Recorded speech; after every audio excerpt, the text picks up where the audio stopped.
اعوذ باللہ من الشیطان الرجیم بسم اللہ الرحمن الرحیم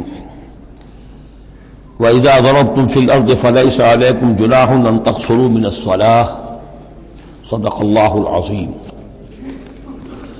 اب یہ پھر کچھ شریعت کے احکام آ رہے ہیں، گویا کہ خطاب کا رخ پھر اب مسلمانوں کی طرف، اہل ایمان کی طرف۔ شریعت کے احکام، عبادات سے متعلق تفاصیل۔ اور اے مسلمانوں، جب تم زمین میں سفر کرو تو کوئی حرج نہیں ہے تم پر، کوئی گناہ نہیں ہے کہ تم کچھ کم کر لیا کرو نماز میں۔ ان خفتم ان یفتنکم الذین کفروا، اگر تمہیں اندیشہ ہو کہ تم کو نقصان پہنچائیں گے کافر۔ ان الکافرین کانوا لکم عدوا مبینا، یقیناً یہ کافر تمہارے کھلے دشمن ہیں۔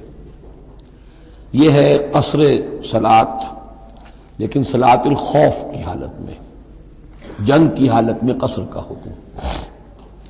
اور اس میں بھی خاص طور پر جو صورتحال تھی کہ جب حضور کے ساتھ ہوتے تھے تو اب اگر شکل یہ ہوتی کہ آدھا آدھا لشکر علیحدہ علیحدہ نماز پڑھے اور پھر حضور ایک کے ساتھ نماز پڑھیں تو دوسروں کو محرومی کا احساس ہوتا۔ لہذا آپ دیکھیے کہ ایک بہت عمدہ تدبیر بتائی گئی۔ فَإِذَا كُنْتَ فِيهِمْ، تو اے نبی جب آپ بھی ان کے اندر موجود ہوں، فَأَقَمْتَ لَهُمُ الصَّلَاةَ، اور آپ نے ان کے لیے نماز کھڑی کر دی ہو، فَلْتَقُمْ طَائِفَةٌ مِّنْهُمْ مَعَكَ، تو ان میں سے ایک گروہ کو تو کھڑے ہونا چاہیے آپ کے ساتھ۔ وَلْيَأْخُذُوا أَسْلِحَتَهُمْ، اور جو دوسرے ہیں وہ اپنا اسلحہ لے کر وہ چاق و چوبند رہیں۔ فَإِذَا سَجَدُوا فَلْيَكُونُوا مِن وَرَائِكُمْ، تاکہ جب تم سجدہ کرو، جو حضور کے ساتھ نماز پڑھ رہے سجدے میں جائیں تو وہ دوسرا گروہ جو ہے جو نماز میں شریک نہیں ہے وہ ان کی حفاظت کرے، کھڑے رہیں ان کے پیچھے۔ وَلْتَأْتِ طَائِفَةٌ أُخْرَىٰ، اب اس کے بعد ہوتا کیا تھا کہ حضور نے ایک رکعت نماز پڑھا دی اور آپ بیٹھے رہے، دوسری رکعت کے لیے اٹھے نہیں۔ دوسری رکعت مسلمانوں نے خود ادا کر لی۔ اب جب انہوں نے سلام پھیر دیا چلے گئے تو جو پہلے جو تھے جو اس وقت تک شریک نہیں ہوئے تھے وہ حضور کے پیچھے آ گئے۔ اب حضور نے ایک رکعت اور پڑھی تو ان کی ایک رکعت حضور کے پیچھے ہو گئی، اس کے بعد حضور نے ایک رکعت کے بعد سلام پھیر دیا، انہوں نے پھر ایک رکعت اور ادا کر لی، اس طریقے سے کہ کوئی بھی حضور کی امامت کے شرف سے اور فضل سے محروم نہ رہے۔ فَإِذَا سَجَدُوا فَلْيَكُونُوا مِن وَرَائِكُمْ وَلْتَأْتِ طَائِفَةٌ أُخْرَىٰ لَمْ يُصَلُّوا فَلْيُصَلُّوا مَعَكَ، اب وہ دوسرا گروہ کو آنا چاہیے کہ جنہوں نے ابھی نماز نہیں پڑھی تھی کہ وہ آپ کے ساتھ نماز پڑھیں۔ وَلْيَأْخُذُوا حِذْرَهُمْ وَأَسْلِحَتَهُمْ، اور ان کو چاہیے کہ وہ اپنی ڈھالیں بھی، اپنا بچاؤ بھی اور اسلحہ بھی ساتھ رکھیں۔ وَدَّ الَّذِينَ كَفَرُوا لَوْ تَغْفُلُونَ عَنْ أَسْلِحَتِكُمْ وَأَمْتِعَتِكُمْ، یہ کافر تو اسی طاق میں رہتے ہیں، اسی امید میں رہتے ہیں کہ تم جیسے ہی غافل ہو جاؤ۔ وَدَّ الَّذِينَ كَفَرُوا لَوْ تَغْفُلُونَ عَنْ أَسْلِحَتِكُمْ، اپنے اسلحہ سے غافل ہو جاؤ، وَأَمْتِعَتِكُمْ، اور اپنے مال و اسباب سے، فَيَمِيلُونَ عَلَيْكُمْ مَيْلَةً وَاحِدَةً، تو وہ تم پر ایک دم ٹوٹ پڑے حملے کے اندر۔ وَلَا جُنَاحَ عَلَيْكُمْ إِن كَانَ بِكُمْ أَذًى مِّن مَطَرٍ، اور کوئی حرج نہیں ہے تم پر، کوئی گناہ نہیں ہے اگر تمہیں کوئی تکلیف ہو یا بارش کی وجہ سے کوئی صورتحال ایسی ہو، اور کنتم مرضى، یا تم بیمار ہو، ان تضعوا اسلحتکم، کہ اسلحہ تو اپنا رکھ دو، وخذوا حذرکم، لیکن صرف ڈھال لے لیا کرو کہ اچانک کوئی حملہ ہو جائے تو اگر پوری تلوار نیزہ وغیرہ سب اپنے جسم پر لگایا ہوا ہے تو نماز کا پڑھنا مشکل ہے، اور یہ کہ حالات ایسے ہیں تو اسلحہ علیحدہ رکھ دیا جائے لیکن ڈھال اپنے پاس موجود رہے، تاکہ اچانک کوئی حملہ ہو تو کم سے کم انسان کو وقت ملے کہ وہ اپنے آپ کو بچا کر اور پھر وہ اپنا اسلحہ بھی لے لے گا۔ ان اللہ اعد للکافرین عذابا مہینا، یقیناً اللہ تعالیٰ نے کافروں کے لیے ایک بہت اہانت آمیز عذاب تیار کر رکھا ہے۔ فَإِذَا قَضَيْتُمُ الصَّلَاةَ، پھر جب یہ نماز اس طریقے سے تم ادا کر لو، فَاذْكُرُوا اللَّهَ قِيَامًا وَقُعُودًا وَعَلَىٰ جُنُوبِكُمْ، تو پھر ذکر کرو اللہ کا، کھڑے ہوئے، بیٹھے ہوئے، لیٹے ہوئے، سواریوں پر چلتے ہوئے۔ وہ ذکر جو ہے وہ ذکر کثیر، وہ صرف نماز کے ساتھ نہیں ہے بلکہ جیسے سورہ جمعہ میں آیا ہے کہ فَإِذَا قُضِيَتِ الصَّلَاةُ فَانتَشِرُوا فِي الْأَرْضِ وَابْتَغُوا مِن فَضْلِ اللَّهِ وَاذْكُرُوا اللَّهَ كَثِيرًا لَعَلَّكُمْ تُفْلِحُونَ، ہر حال میں جب تم اللہ کو یاد رکھو، اللہ کا ذکر کرتے رہو۔ ادعیہ معصورہ ہیں، اوراد معصورہ ہیں، اوراد مسنونہ ہیں، ان کے سے اپنی زبان کو اور اپنے ذہن کو اور قلب کو ایمان کے ساتھ تر و تازہ رکھو۔ فَإِذَا اطْمَأْنَنْتُمْ، اور جب تمہیں امن حاصل ہو جائے، یعنی یہ نماز کی یہ کیفیت جو ہے یہ صرف اس شکل میں ہوگی کہ خوف ہے، صلاۃ الخوف، جب تمہیں امن حاصل ہو جائے، خوف جاتا رہے، فَأَقِیمُوا الصَّلَاةَ، پھر نماز قائم کرو جیسے کہ نماز کے قائم کرنے کے آداب ہیں، اس کی شرائط ہیں۔ ان الصلاۃ کانت علی المؤمنین کتابا موقوتا، یقیناً نماز اہل ایمان پر فرض کی گئی ہے، فرض ہونے کی شکل میں اور وقت کے ساتھ، اس کی فرضیت ہے اور موقوت ہے، اس کے اپنے اوقات ہیں، اور اس اوقات کے ضمن میں آپ کو بتا چکا ہوں کہ حضرت جبرائیل نے 2 دن نماز آپ کو پڑھائی، ایک دن 5 نمازیں اول وقت میں، دوسرے دن 5 نمازیں آخر وقت میں، اور بتایا کہ ان کے مابین وقت ہے۔ وَلَا تَهِنُوا فِي ابْتِغَاءِ الْقَوْمِ، اور دیکھو اس قوم یعنی اپنے دشمن کا پیچھا کرنے میں سست نہ بنو۔ اب تو یوں سمجھیے کہ جو حق و باطل کی جنگ ہے وہ آخری مرحلے کو پہنچ رہی ہے، اب آخری مرحلے پہ آ کے تھک نہ جانا۔ وَلَا تَهِنُوا فِي ابْتِغَاءِ الْقَوْمِ، ان کا پیچھا کرنے میں سست مت پڑو، ہمت نہ ہارو۔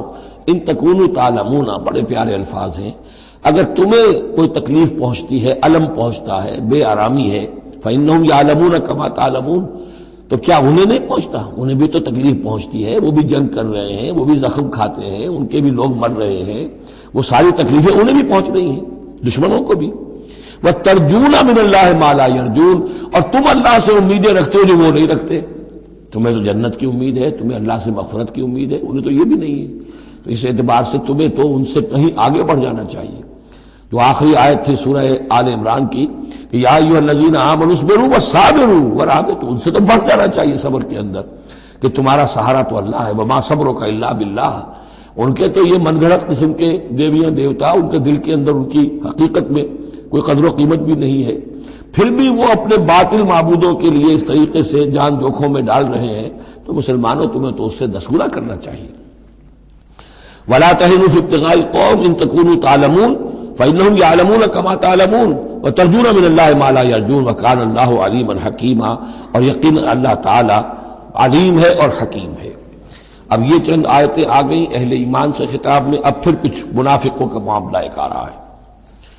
اِنَّا أَنزَلْنَا إِلَيْكَ الْكِتَابَ بِالْحَقِّ لِتَحْكُمَ بَيْنَ النَّاسِ بِمَا أَرَاكَ اللَّهُ، اے نبی ہم نے آپ پر کتاب نازل کی ہے حق کے ساتھ، تاکہ آپ لوگوں کے مابین فیصلہ کریں انصاف کے ساتھ، اور جو اللہ نے آپ کو دکھایا ہے، یعنی ایک تو کتاب دی ہے، قانون دیا ہے، ایک آپ کو بصیرت دی ہے، یہ اللہ تعالیٰ کی طرف سے بصیرت خاص۔ ظاہر بات ہے کہ ایک جج بیٹھا ہوا ہے اور جج کے پاس آپ نے کتاب ہے، فائل ہے، شہادتیں ہیں، گواہیاں ہیں، اب ایک اس کی اپنی ایک چھٹی حص بھی ہوتی ہے، اس کی اپنی جو ہے ایک ججمنٹ بھی ہوتی ہے جس کو کہ وہ بروئے کار لاتا ہے، تو اس کو اللہ کہتا ہے جیسا کہ ہم آپ کو دکھاتے ہیں اس کے مطابق فیصلہ کریں۔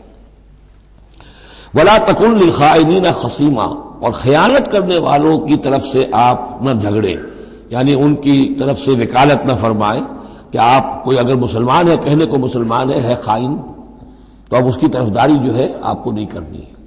اس کا اصل میں ایک واقعہ ہو گیا تھا کہ ایک منافق مسلمان، اس نے کسی مسلمان کے گھر میں چوری کی، نقب لگائی، وہاں سے ایک آٹے کا تھیلا لے لیا، کچھ اسلحہ لے لیا، وہ اپنے گھر تک آیا تو وہ آٹے کی تھیلے کے اندر کہیں سوراخ تھا تو وہ آٹا گرتا گیا، تھوڑا تھوڑا وہ سارا راستہ جو ہے پتہ چل گیا کہ اس کے گھر تک سوراخ پہنچ گیا۔ پھر اسے کچھ خیال آیا کہ ممکن ہے مجھ پر شک ہو جائے، اسے پتہ نہیں تھا کہ یہ آٹا بھی میرا لاش فاش کر رہا ہے، اس نے یہ کیا، اسی وقت جا کر ایک یہودی کے ہاں امانت رکھوا دیا، یہ سامان میری امانت ہے تمہارے پاس، لیکن وہاں بھی وہ نشان جو ہے آٹے کا وہاں بھی پہنچ گیا۔ اب اگلے روز جب تلاش ہوئی اور وہ آٹا جو گرا ہوا تھا راستے میں، اس کو دیکھ کر کھوج لگاتے ہوئے لوگ پہلے اس کے مکان پر پہنچے، اس نے صاف انکار کر دیا، تلاشی لے لی، چیز نکلی نہیں۔ اب انہوں نے دیکھا تو وہ آگے جا رہے ہیں نشان، وہ وہاں پہنچ گئے، یہودی کے ہاں برآمد ہو گیا۔ یہودی نے کہا ٹھیک ہے یہ مال ہے، یہ رات رکھے یہاں پر حفاظت کے لیے رکھ گیا تھا۔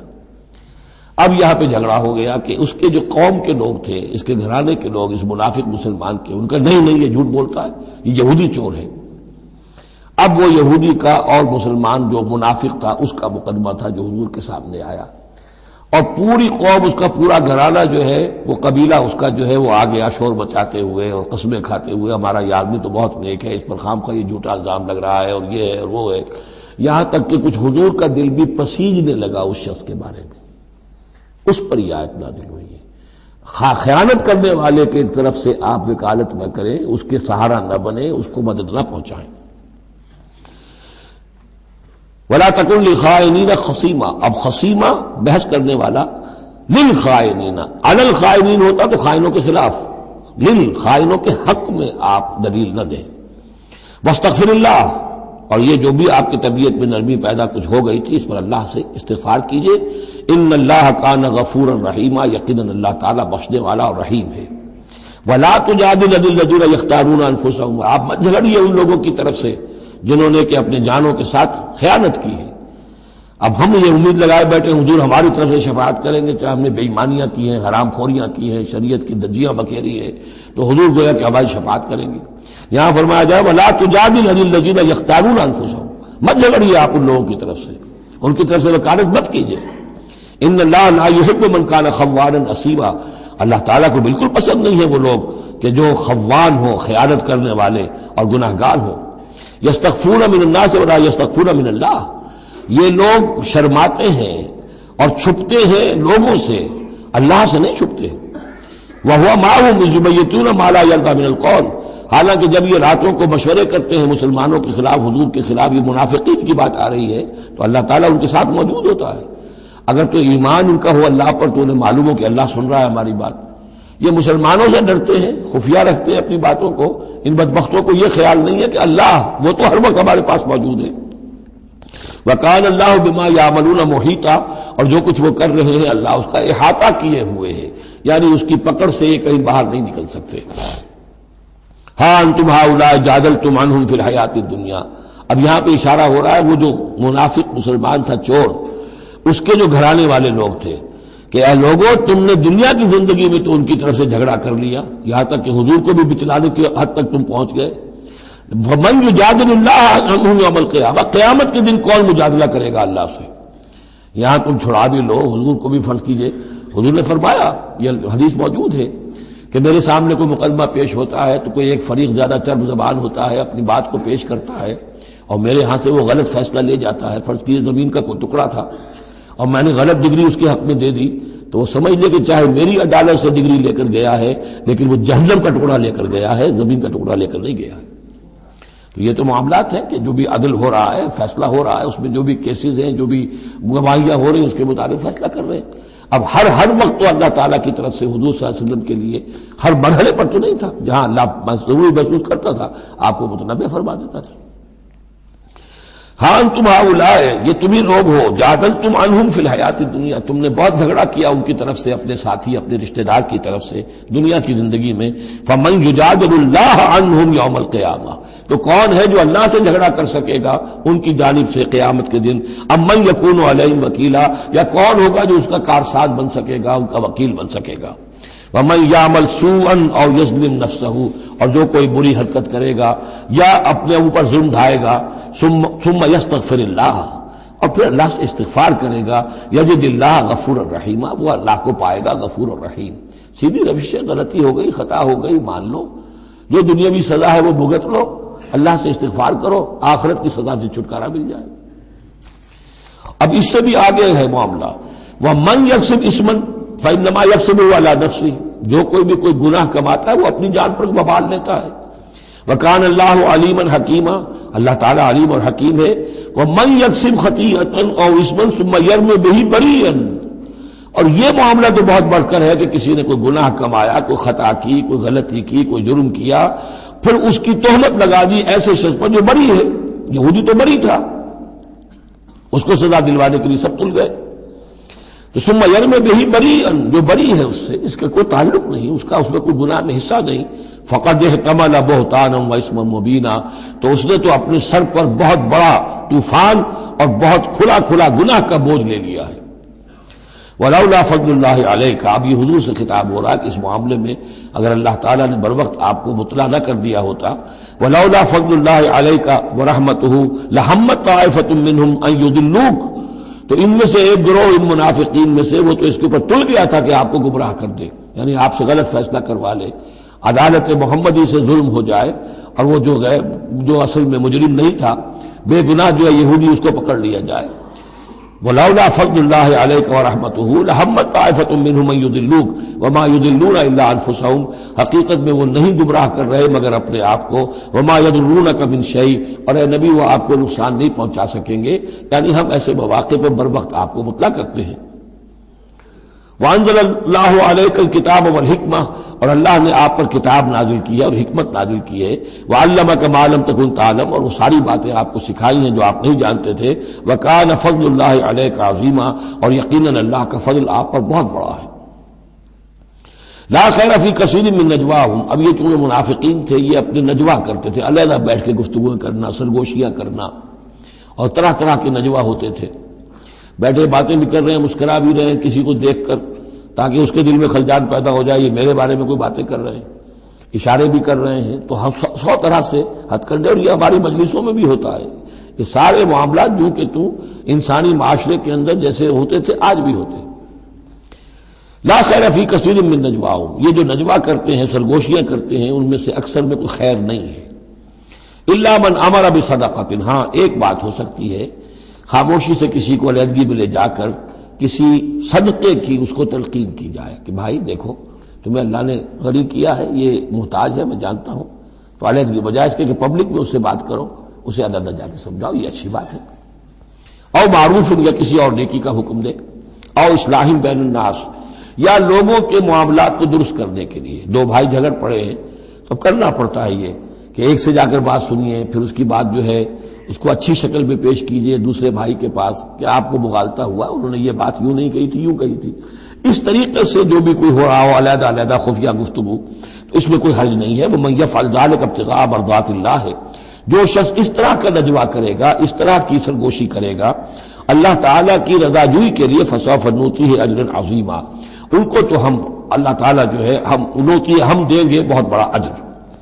وَمَن يُشَاقِقِ الرَّسُولَ، اور جو رسول کی مخالفت پر تلا ہوا ہے، یہ نجوا کر رہا ہے مخالفت میں، سازشیں، سرگوشیاں، بھڑکا رہا لوگوں کو، دیکھو جی یہ کر دیا، یہ کر دیا، اپنے لوگوں کے لیے یہ کر دیا۔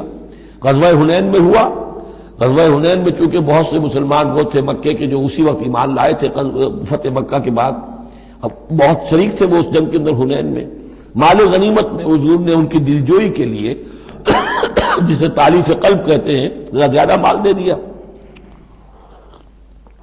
اس پر لوگوں نے شور مچا دیا۔ دیکھو جی جب کڑے وقت تھے، مشکل وقت تھے تو ہم، اب جب یہ اچھا وقت آیا ہے تو اپنے رشتہ دار یاد آ گئے۔ مکے والے ظاہر بات ہے رشتہ دار تو تھے، بات تو غلط نہیں ہے، قبیلہ تھا قریش کا۔ یہ 100 طرح کی باتیں جو آج ہوتی ہیں وہی ہوتی تھی ہمیشہ، یہ انسان کی فطرت جو ہے اس میں کوئی تغیر و تبدل نہیں ہوا ہے۔ وَمَن يُشَاقِقِ الرَّسُولَ مِن بَعْدِ مَا تَبَيَّنَ لَهُ الْهُدَىٰ، اور جو رسول کی مخالفت پر تل گیا اس کے بعد کہ اس پر ہدایت واضح ہو چکی، وَيَتَّبِعْ غَيْرَ سَبِيلِ الْمُؤْمِنِينَ، اور وہ اہل ایمان کے راستے کے سوا کوئی راستہ اختیار کرے، نُوَلِّهِ مَا تَوَلَّىٰ، ہم بھی اسی کی طرف اس کا رخ کر دیتے ہیں جو رخ اس نے اختیار کر لیا ہو، وَنُصْلِهِ جہنم، اور ہم اسے پہنچائیں گے جہنم میں، وَسَاءَتْ مَصِيرًا، اور وہ بہت بری جگہ ہے جانے کی اور لوٹنے کی۔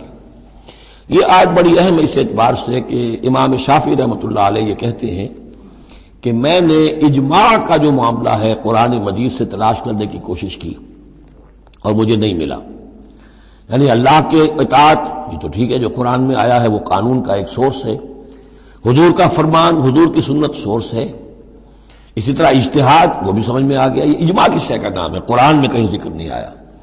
تو کہتے ہیں کہ میں نے 300 مرتبہ پورا قرآن پڑھا شروع سے آخر تک صرف اس ایک مسئلے کو سامنے رکھ کر کہ مجھے اجماع کے لیے کوئی دلیل قرآن سے ملے، تب اس آیت پر آ کر 301ویں مرتبہ پھر نگاہ جمی، وَيَتَّبِعْ غَيْرَ سَبِيلِ الْمُؤْمِنِينَ، یعنی گویا کہ اہل ایمان کا جو راستہ ہے جس پر اجماع ہو گیا اہل ایمان کا، یہ خود اپنی جگہ ایک بہت بڑی سند ہے، اس لیے کہ حضور نے فرمایا میری امت ضلالت پر کبھی جمع نہیں ہوگی۔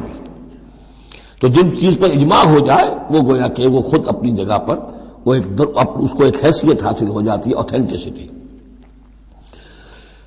ان اللہ لا یغفر ان یشرک بہ، دوبارہ پھر وہ آیت آ گئی، اللہ تعالیٰ ہرگز نہیں بخشے گا اسے کہ اس کے ساتھ شرک کیا جائے، ویغفر ما دون ذلک، اور بخش دے گا اس کے سوا جو کچھ ہے اس سے کمتر ہے، لمن یشاء، جس کو چاہے گا، یہ بھی کوئی فری لائسنس نہیں۔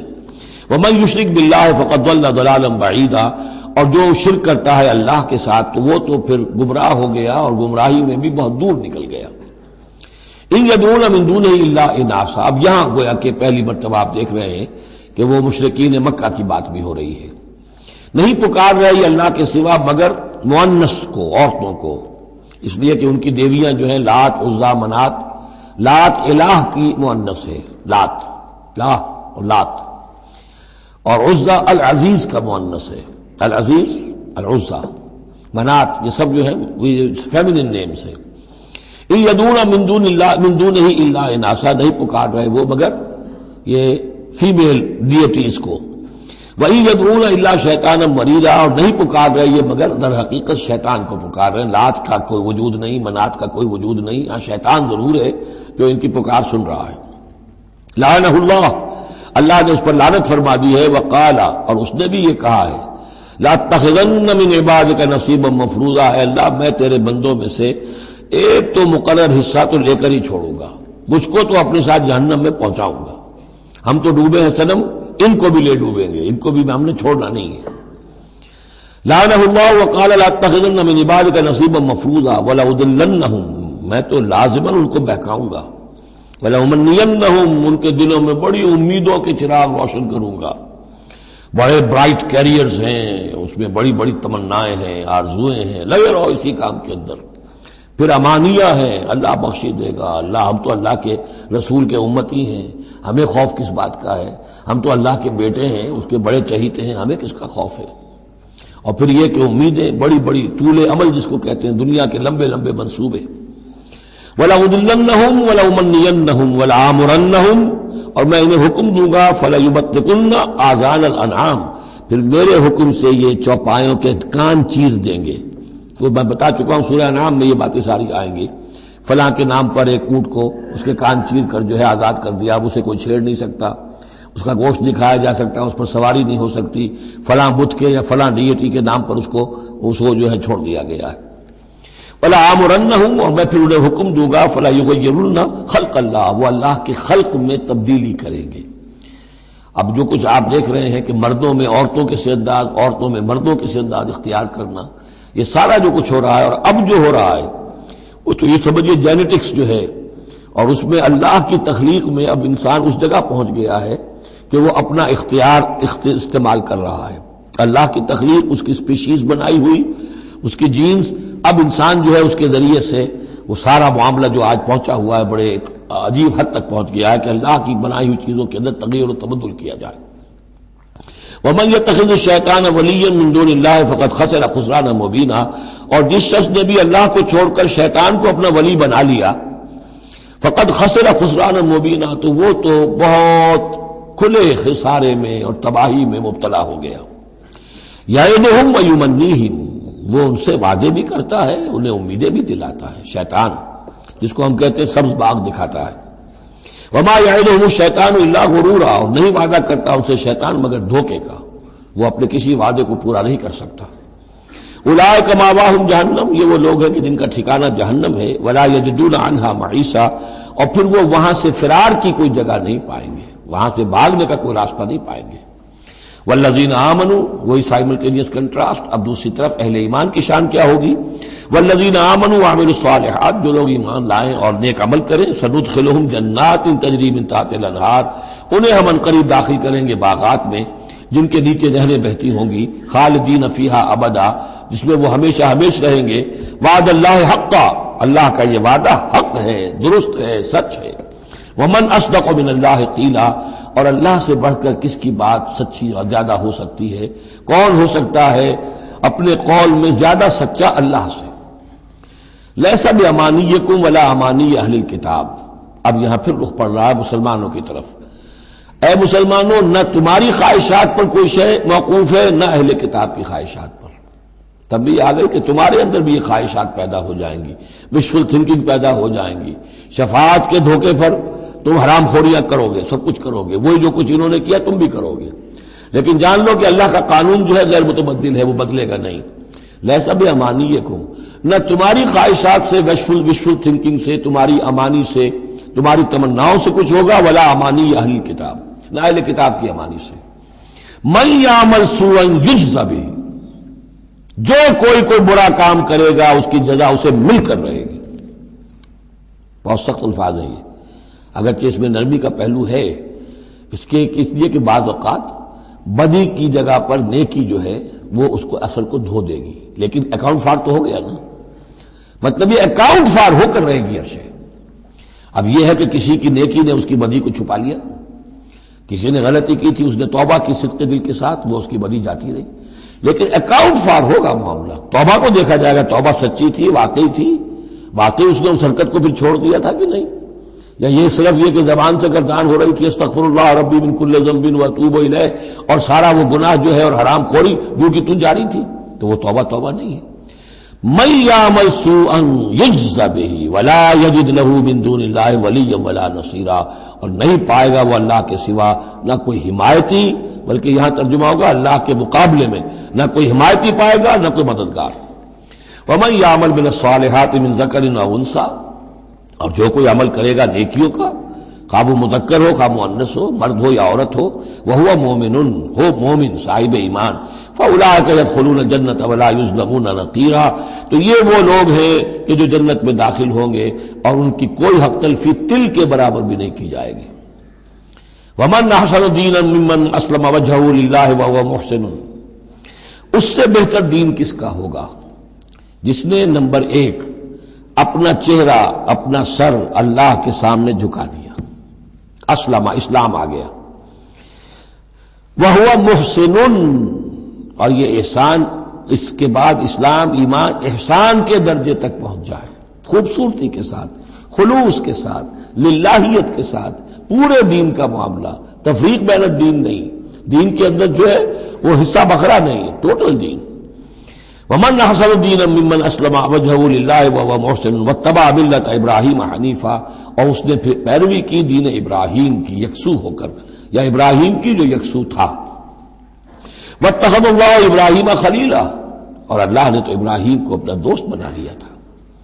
وَلِلَّهِ مَا فِي السَّمَاوَاتِ وَمَا فِي الْأَرْضِ، اللہ ہی کے لیے جو کچھ کہ ہے آسمانوں میں اور جو کچھ کہ ہے زمین میں. وَكَانَ اللَّهُ بِكُلِّ شَيْءٍ مُحِيطًا، اور یقیناً اللہ تعالی ہر شے کا احاطہ کیے ہوئے ہے. اب جو حصہ آ رہا ہے یہ وہی مسلمانوں سے خطاب ہے، لیکن اس میں ایک استدراک سمجھیے کہ جو شروع میں کچھ آیتیں آئی تھیں خواتین کے معاملے میں، یتیم عورتوں کے معاملے میں، ان سے نکاح کے معاملے میں یا طلاق کے معاملے میں، اب اس میں کچھ وضاحتیں، کچھ سوالات مسلمانوں کی طرف سے ہوئے، مزید وضاحتیں طلب کی گئی تو اللہ نے یہ وضاحتیں نازل کی ہیں. اور یہاں پر ساتھ یہ فرما دیا وَيَسْتَفْتُونَكَ فِي النِّسَاءِ، اے نبی یہ آپ سے عورتوں کے بارے میں سوال کر رہے ہیں، بات پوری طرح ان پر کھلی نہیں ہے، واضح نہیں ہوئی ہے.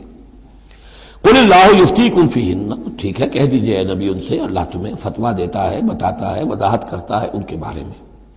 وَمَا يُتْلَىٰ عَلَيْكُمْ فِي الْكِتَابِ مِنْ يَتَامَى النِّسَاءِ، اب وہ آیت نمبر 3 کے اندر بات واضح ہو گئی، قرآن نے ثابت کر دیا کہ وہاں جو کہا تھا کہ وَإِذْ خِفْتُمْ أَلَّا تُقْسِطُوا فِي الْيَتَامَى، تو یتامى النساء مراد تھی وہاں پر، کہ اگر تمہیں اندیشہ یہ ہو کہ یتیم لڑکیوں سے شادی کرو گے تو ان کے ساتھ انصاف نہیں کر سکو گے، اس لیے کہ ان کی طرف سے یہ ہے نہیں جو ان کے حقوق کا پاسدار ہو اور تم سے کوئی بات پوچھ کر سکے ان کی طرف سے، تو پھر ان سے شادی مت کرو، بلکہ تم اور جو عورتیں ہیں شادی اگر کرنی ہے ایک سے زائد تو مَا طَابَ لَكُم مِّنَ النِّسَاءِ مَثْنَىٰ وَثُلَاثَ وَرُبَاعَ شادی کرو.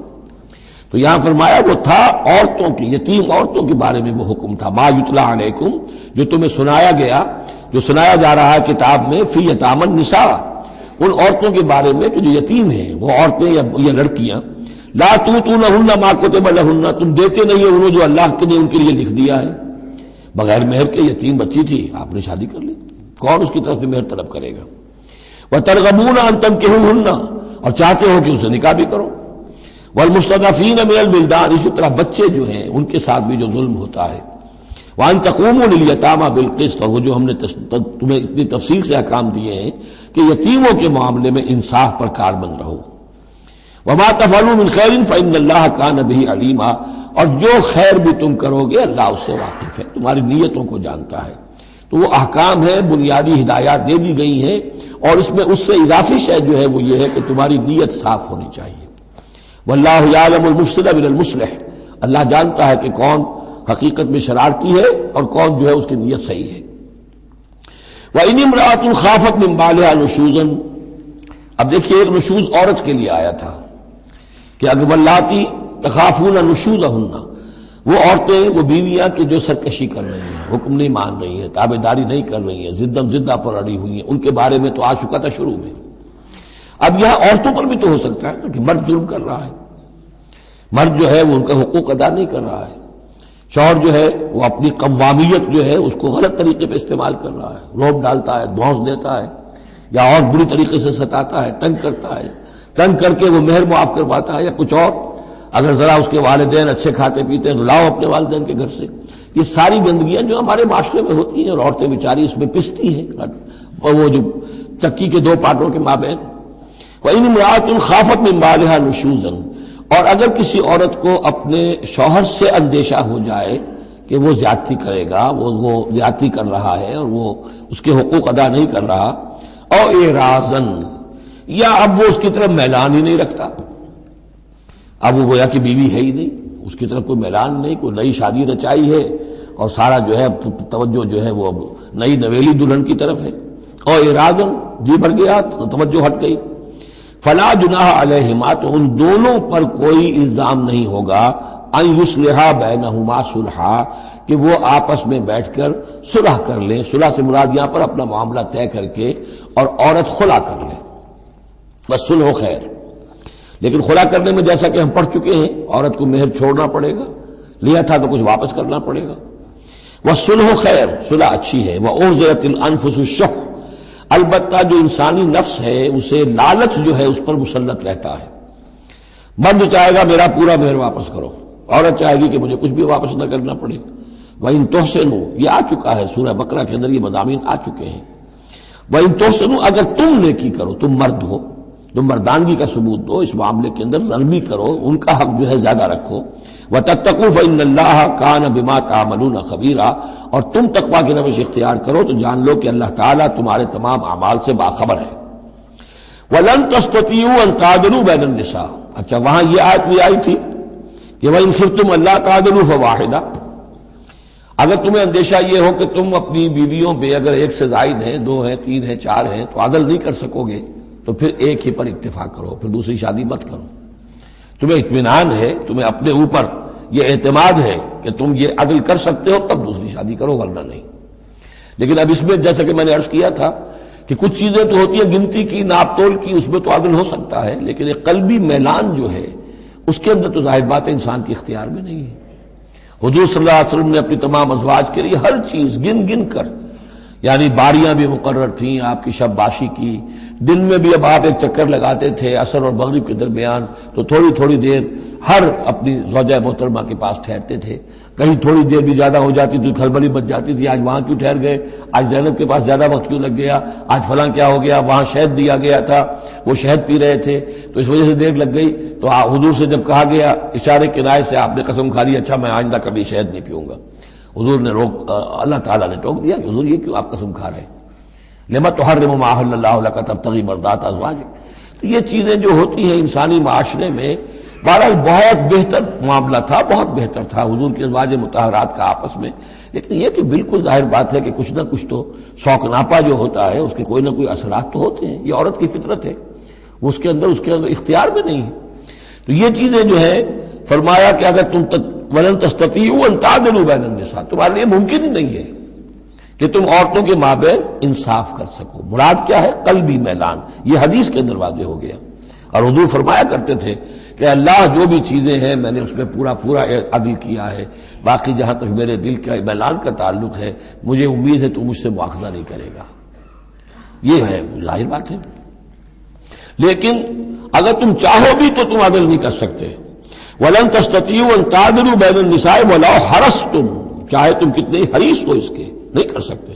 فَلَا تَمِيلُوا كُلَّ الْمَيْلِ، تو ایسا نہ ہو کہ ایک کی طرف پورے کے پورے جھک جاؤ، میلان، میل، کل المیل، ایک ہی کی طرف پورا میلان ہو جائے، فَتَذَرُوهَا كَالْمُعَلَّقَةِ، کہ دوسری بیوی معلق ہو کر رہ جائے، اب نہ وہ شوہر والی ہے اور نہ آزاد ہے، اس سے کوئی تعلق ہی نہیں۔ وَإِن تُصْلِحُوا وَتَتَّقُوا، اگر تم اصلاح کر لو اور تقویٰ کی روش اختیار کرو، فَإِنَّ اللَّهَ كَانَ غَفُورًا رَحِيمًا، تو اللہ تعالیٰ بھی غفور الرحیم ہے۔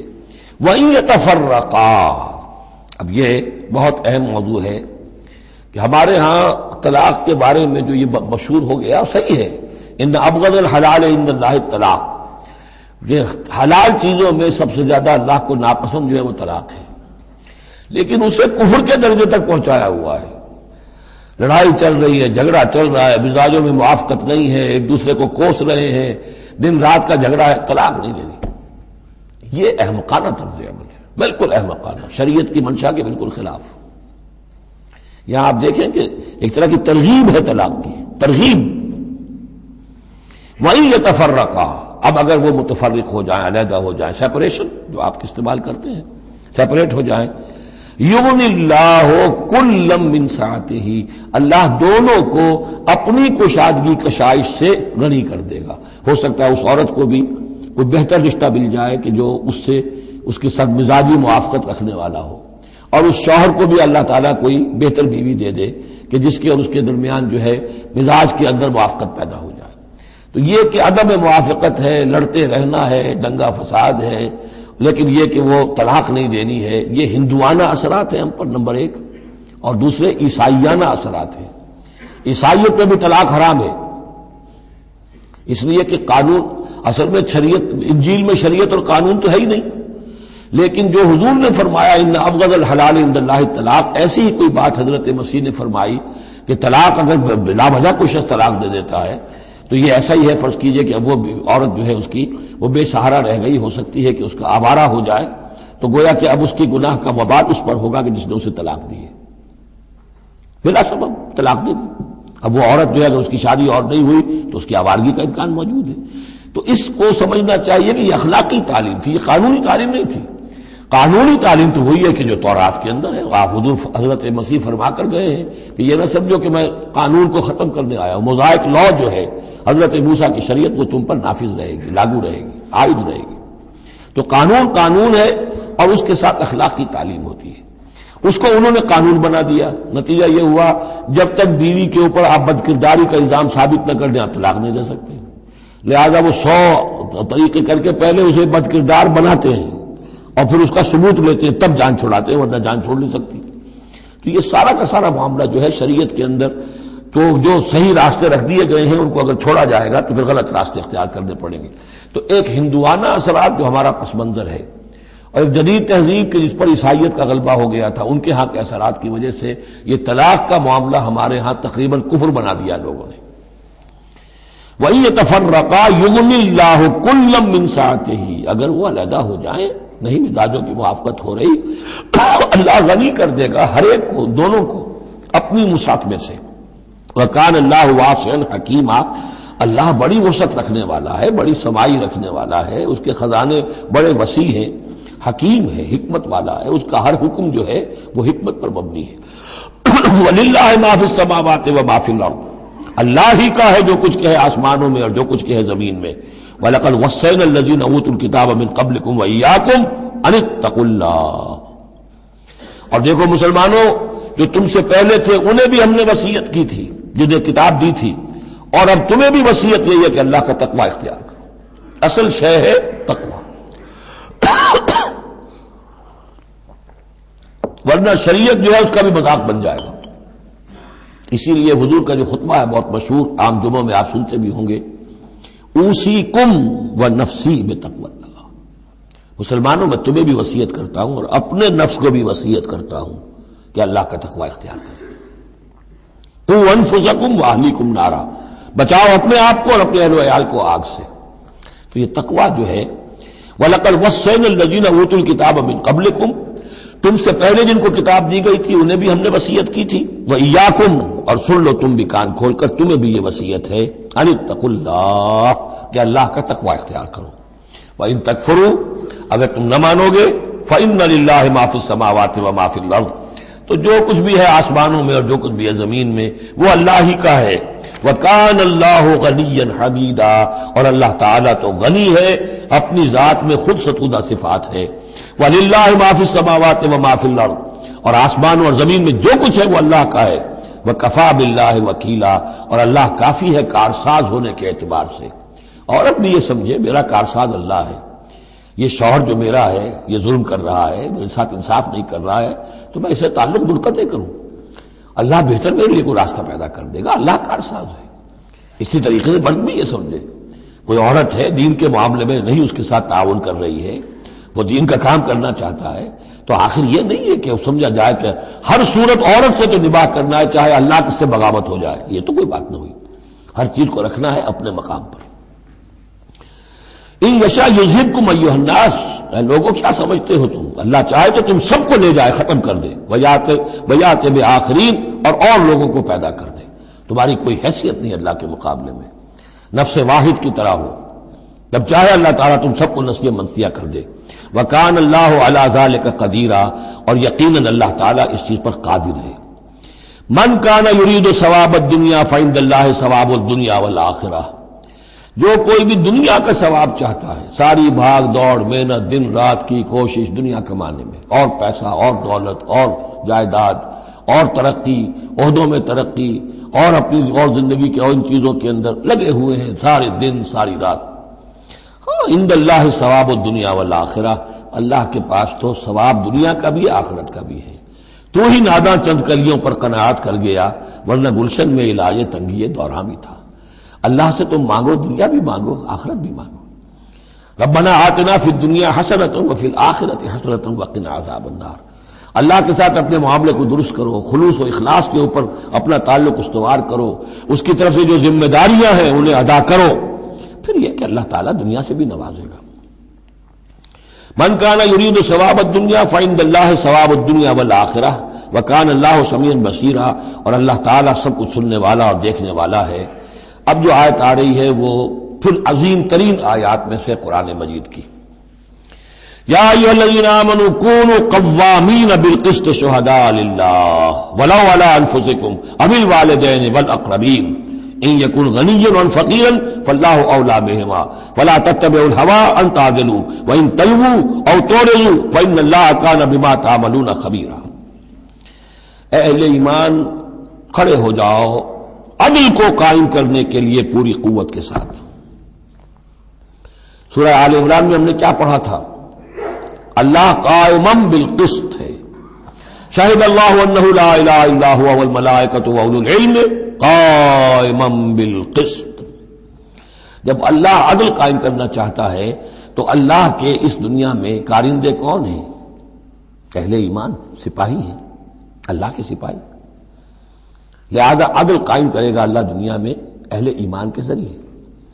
اللہ دین کا غلبہ چاہتا ہے، لیکن اہل ایمان کو جانیں دینی ہوگی، کوششیں کرنی ہوگی، اثار کرنا ہوگا، قربانیاں دینی ہوگی، تب دین غالب ہوگا۔ لیکن یہ اندازہ کیجئے کہ کس قدر اہمیت ہے عدل و قسط، یہ جو سوشل جسٹس کا معاملہ ہے، جتنا زور اسلام نے دیا ہے، بدقسمتی سے آج کا ہمارا مذہبی طبقہ اتنا ہی اس سے بے بہرا، سرے سے انہیں پتہ ہی نہیں کہ سوشل جسٹس کی بھی کوئی اہمیت اسلام میں ہے۔ قانون کی اہمیت ہے، تعزیرات کی اہمیت ہے، چور کا ہاتھ کاٹو اس کی اہمیت تو معلوم ہے، لیکن یہ کہ اس نظام کو درست کرو، ظلم ختم کرو، ایکسپلائٹیشن ختم کرو۔ یہ سرمایہ دار جس طریقے سے خون چوس رہے ہیں، اور چوس چوس کر جیسے مچھر پھول جاتا ہے ہمارا خون پی کر، اس طرح وہ پھولے ہوئے ہیں۔ آخر یہ پورا نظام درست کرو نا، یہ مشین جو ہے، یہ پورا نظام جو ہے جس میں کہ ڈسٹریبیوشن آف ویلتھ جو ہے اس کا نظام غلط ہے۔ ایک ایسی چکی ہے کہ آٹا پیس کر ایک طرف ڈالتی ہے، دوسری طرف ڈالتی ہی نہیں۔ ایک طرف بھوک ہے، کاد الفقر یکون کفرا، یہ فقر جو ہے یہ تو کفر تک انسان کو پہنچا دیتا ہے۔ پہلے وہ نظام قائم کرو جس میں عدل ہو، جس میں ضمانت دی گئی ہو کہ ہر شخص کی، ہر شہری کی بنیادی ضروریات کی کفالت ہے، جو نظام خلافت کے اندر ہے۔ پھر کوئی چوری کرے تو ہاتھ کاٹو، ضرور کاٹو، لیکن یہ ہے کہ قانون تو ہمیں معلوم ہے۔ بحالات موجودہ آپ وہ قانون نافذ کر دیجئے، فائدہ ہوگا حرام خوروں کو، بلیک مارکیٹیوں کو، جنہوں نے کہ حرام خوری سے دولت جمع کی ہوئی ہے۔ چور کا ہاتھ کٹے گا تو وہ پھر پاؤں پھیلا کے سوئیں گے، انہیں ڈر کائے کا رہا، فائدہ انہیں ہوگا۔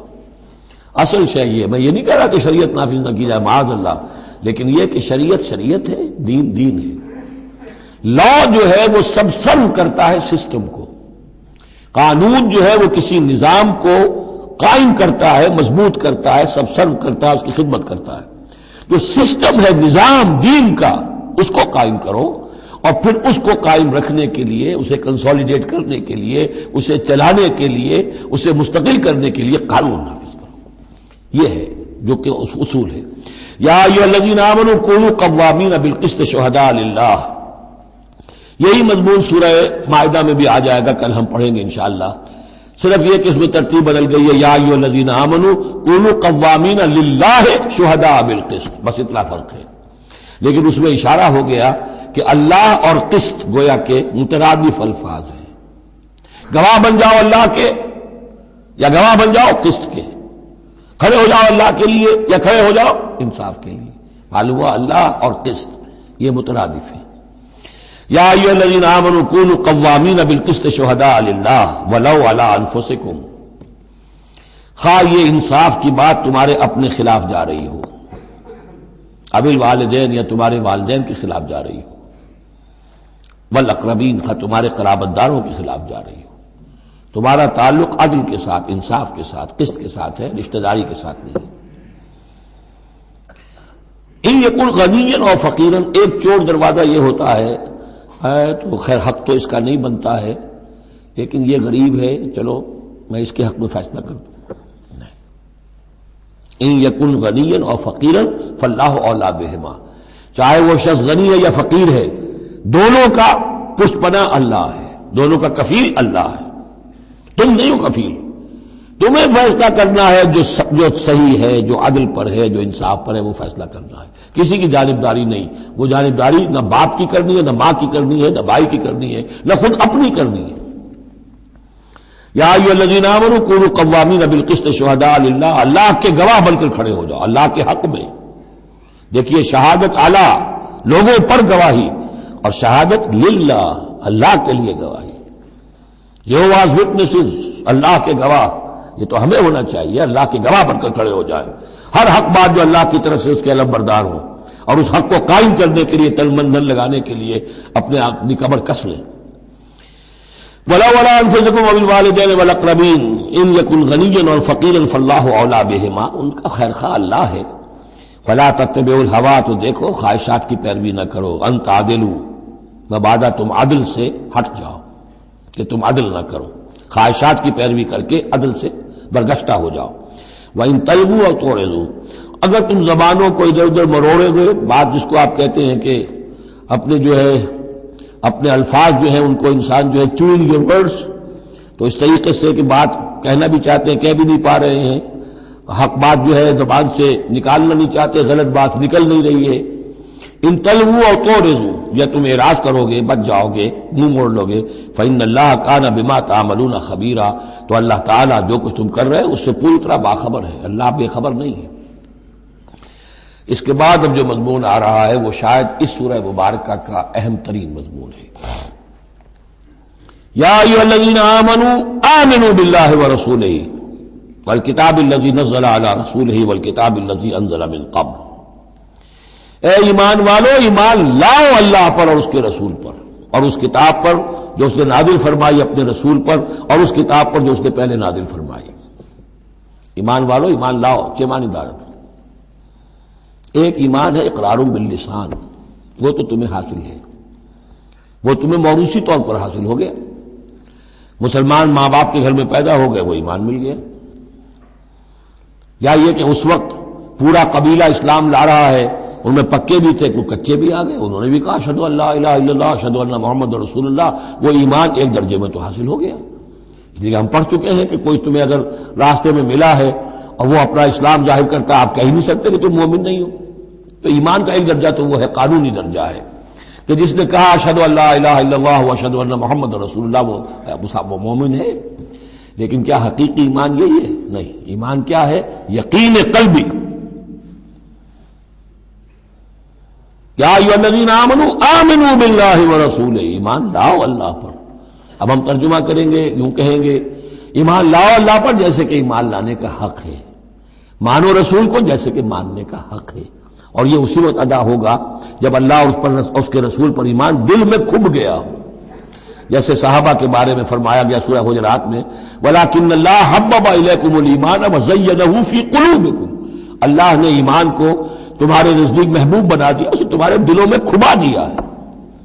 اور کچھ لوگوں کے بارے میں فرمایا قالت الاعراب آمنا قل لم تؤمنوا ولكن قولوا اسلمنا ولما يدخل الايمان في قلوبكم، یہ بدو دعویٰ کر رہے ہیں ہم ایمان لے آئے، اے نبی ان سے کہہ دیجئے تم ہرگز ایمان نہیں لائے ہو، ہاں یوں کہہ سکتے ہو کہ ہم مسلمان ہو گئے، اسلام لے آئے ہیں، ہم نے سر تسلیم خم کر دیا، ہم نے اطاعت قبول کر لی، لیکن ابھی تک ایمان تمہارے دلوں میں داخل نہیں ہوا ہے۔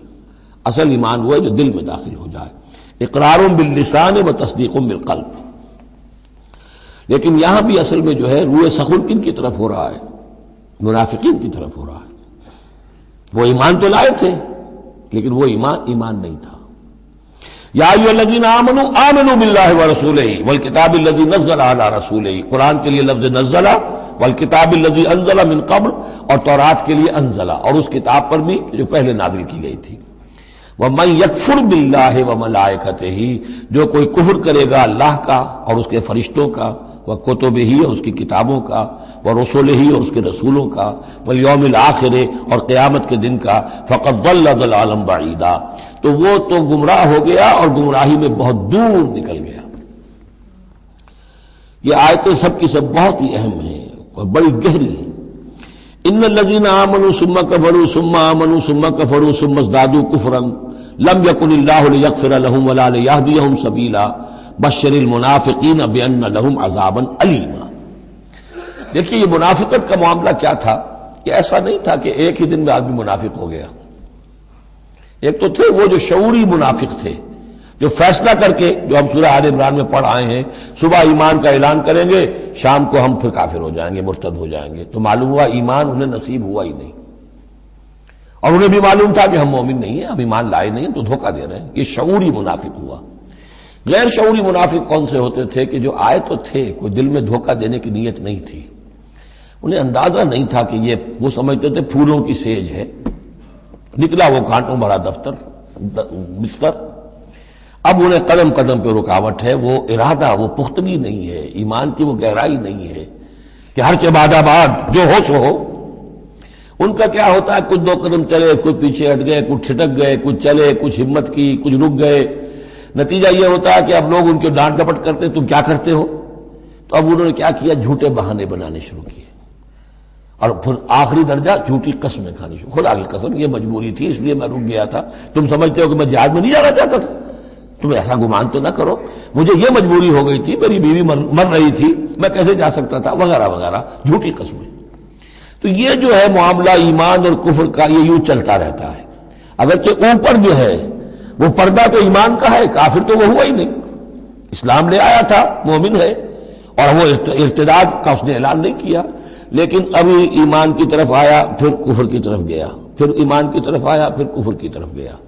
یہ مذبذبین بین ذالک، آسیلیشن جو ہے یہ ہوتی رہتی ہے۔ اور اس کی بہترین مثال کیا ہے، کبھی اگر کسی کو آپ نے دریا میں، کسی تالاب میں ڈوبتے دیکھا ہو، نیچے گیا پھر آیا ذرا اوپر، پھر گیا پھر آیا، پھر گیا تو گیا، بالکل وہ نقشہ ہے جو یہاں ہے۔ ان الذین آمنوا ثم کفروا، یہاں کفر سے مراد نفاق ہے، کفر قانونی نہیں، کفر حقیقی، کفر معنوی، کفر باطنی، اندر ہی اندر ہو رہا ہے سب کچھ جو ہو رہا ہے۔ انہوں نے انکار اور اعلان کیا ہی نہیں ہے، اسلام سے انکار نہیں کیا، کفر کا اعلان نہیں کیا، یہ اندر ہو رہا ہے اس کی شخصیت کے باطن میں۔ ان الذین آمنوا ثم کفروا ثم آمنوا ثم کفروا، ایمان لائے پھر کفر کیا، پھر ایمان لائے پھر کفر کیا، ثم ازدادوا کفرا، پھر کفر میں بڑھتے چلے گئے۔ لم یکن اللہ لیغفر لہم، اللہ تعالیٰ ایسے لوگوں کو مغفرت کرنے والا نہیں ہے، ایسے لوگوں کی مغفرت کرنے والا نہیں، ولا لیہدیہم سبیلا، اور نہ ایسے لوگوں کو وہ راستہ دکھائے گا۔ اگلی آیت میں کھول دیا کہ یہ کن کا تذکرہ ہے، بشر المنافقین بان لہم عذابا الیما، اے نبی ان منافقوں کو بشارت دے دیجئے کہ ان کے لیے دردناک عذاب۔ یہاں تو آنا ہے تو یکسو ہو کے آؤ، ریزرویشن رکھ کر مت آؤ۔ وَلَنَبْلُوَنَّكُمْ بِشَيْءٍ مِّنَ الْخَوْفِ وَالْجُوعِ وَنَقْصٍ مِّنَ الْأَمْوَالِ وَالْأَنفُسِ وَالثَّمَرَاتِ، کان کھول کر آؤ۔ لَتُبْلَوُنَّ فِي أَمْوَالِكُمْ وَأَنفُسِكُمْ وَلَتُسْمَعُنَّ مِنَ الَّذِينَ أُوتُوا الْكِتَابَ مِن قَبْلِكُمْ وَالَّذِينَ أَشْرَكُوا أَذًى كَثِيرًا، تمہیں سننی پڑیں گی، ساری تلخ باتیں سننی پڑیں گی، کڑوے گھونٹ کرنے پڑیں گے، قدم قدم پر آزمائشیں آئیں گی۔ در رہے منزل لیلا کے خطر ہاش بسے، شرط اول قدم ہی نہ اس کے مجنون باشی، بشر المنافقین تنزیہ انداز ہے، ان منافقوں کو بشارت دے دیجیے محمد صلی اللہ علیہ وسلم کہ ان کے لیے بہت دردناک عذاب ہے۔ الذین یتخذون الکافرین اولیاء من دون المؤمنین، ان کی ایک شان یہ بھی تھی کہ وہ جو کفار تھے ان کو دوست بناتے تھے، وہ چاہتے تھے نا don't keep all your eggs in one basket, بالکل یکسو مسلمانوں کے ساتھ ہو جاؤ، کیا پتہ ہے کل پلڑا جو ہے بدل جائے، تو کفار کے ساتھ بھی keep some good office with them also, کچھ نہ کچھ ان کے ساتھ رہے معاملہ کہہ سکے وقت کے اوپر، تو دوستیاں رکھتے تھے۔ الذین یتخذون الکافرین اولیاء من دون المؤمنین، اہل ایمان کو چھوڑ کر ان کو دوست بناتے ہیں اور ان کو اپنا پشت پناہ بناتے ہیں۔ ایبتغون عندہم العزہ، کیا وہ ان کے اس قرب میں اور ان کی محفلوں میں جا جا کر عزت چاہتے ہیں، عزت کی تلاشی ہے۔ امریکہ جانا، کلنٹن صاحب سے ملنا بہت بڑا اعزاز ہے، اتنی بڑا اعزاز مل گیا تو یہ عزت ہی ہے جو انسان ڈھونڈنے کے لیے، اور اس کے لیے کروڑوں روپیہ خرچ ہوتا ہے، اس کے لیے جو بھی لابینگ ہوتی ہے، اس کے لیے وہ چند منٹ کی ملاقات کے لیے وہ بھی، اور کچھ اس سے حاصل ہو نہ ہو، باقی جو پالیسیاں ان کی چلتی رہتی ہیں وہ تو جو بھی ان کا CIA کر رہا ہے یا کوئی اور پینٹاگون کر رہا ہے وہ تو بیٹھا ہوا ہے فگر ہیڈ، اس کے سوا کچھ بھی نہیں۔ الذین یتخذون الکافرین اولیاء من دون المؤمنین یبتغون عندہم العزہ فإن العزۃ للہ جمیعا، عزت کل کی کل اللہ کے اختیار میں ہے۔ کہاں عزت ڈھونڈ رہے ہو؟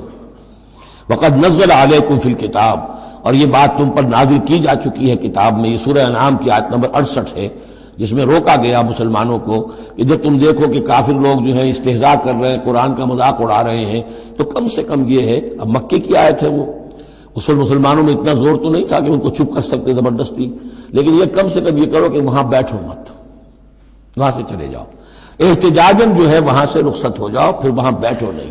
اگر بیٹھے رہو گے تو ہو سکتا ہے تمہاری غیرت کے اندر کچھ کمی آتی چلی جائے، تمہاری جو حس جو ہے وہ پھر کند پڑ جائے۔